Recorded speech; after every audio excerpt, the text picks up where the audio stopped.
I love painting. Watercolors, sceneries, automobiles. I love all of them. But my favorite ones are portraits. So this is what I do. I paint portraits, usually in acrylic, sometimes in watercolor, and put it out on social media.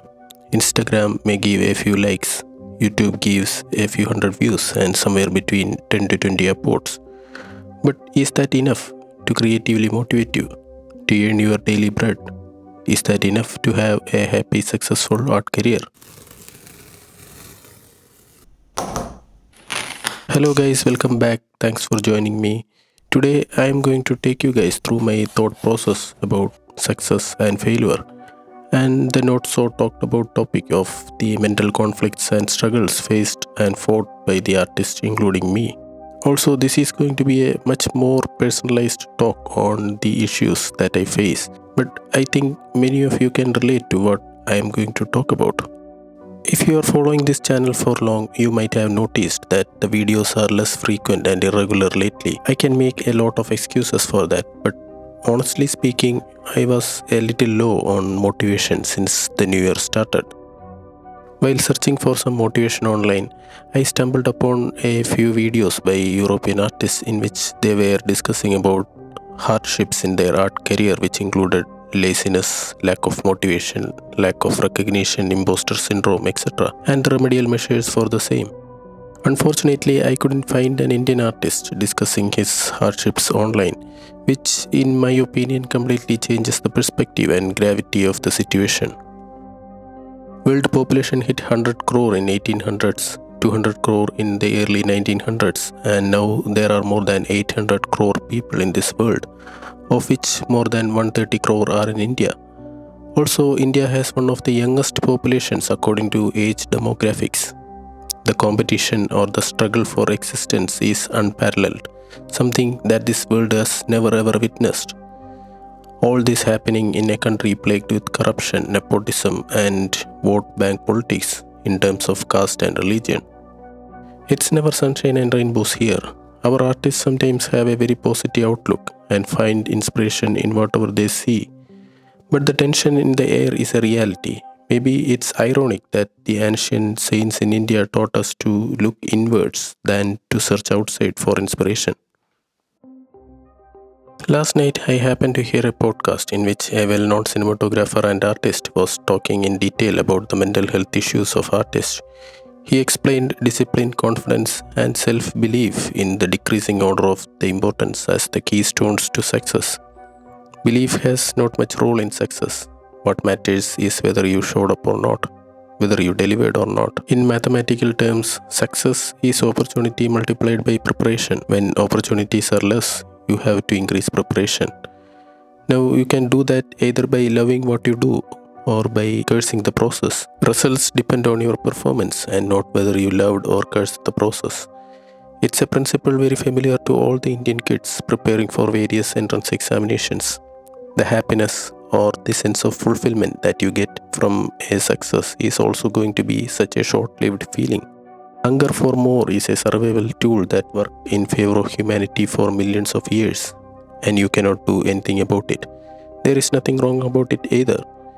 In short, if you consider your struggles as a journey and success as a destination, reaching the destination is the most meaningless part of it. What matters is whether you enjoyed the journey or not. And if you enjoyed what you did, you are already successful. The success and happiness also may seem different in different places and situations. Owning a yacht and a private island may be success for some people. But for an Indian artist, surviving without starving, providing for his family, and getting to do what he is passionate about may be called a success. If you want something which you never had before, you have to do something which you have never done before. It's that simple when opportunities are abundant. But sometimes you may not get what you want even if you do something which you have never done before 1,000 times. In that case, enjoy it every time and be happy 1,000 times.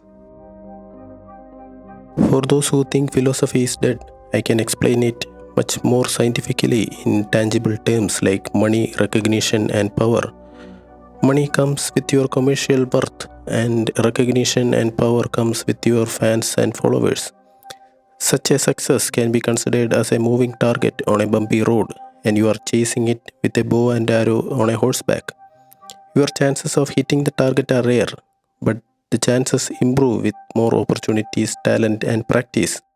What if the target stops moving, and while all those talented people who were chasing it were resting, someone who was not so talented or dedicated enough got the chance to hit the bullseye? That's an X factor beyond luck. That's natural selection. A complete random process that makes no sense at all. At a time when Impressionism was at its peak, black and white cameras were invented. Artists were no longer required to capture light. Suddenly, unrealistic shapes and colors became art. I would say modern art was naturally selected. According to the above mentioned theory, success cannot be conquered but can only be influenced.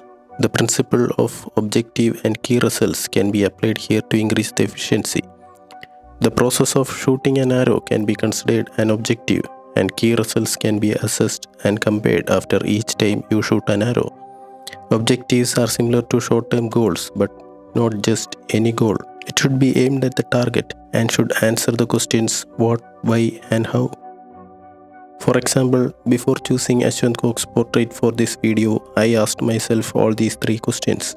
And trust me, there is no better data than what social media provides for comparing key results. Set realistic goals and keep on improving, and one day you can surely influence the success.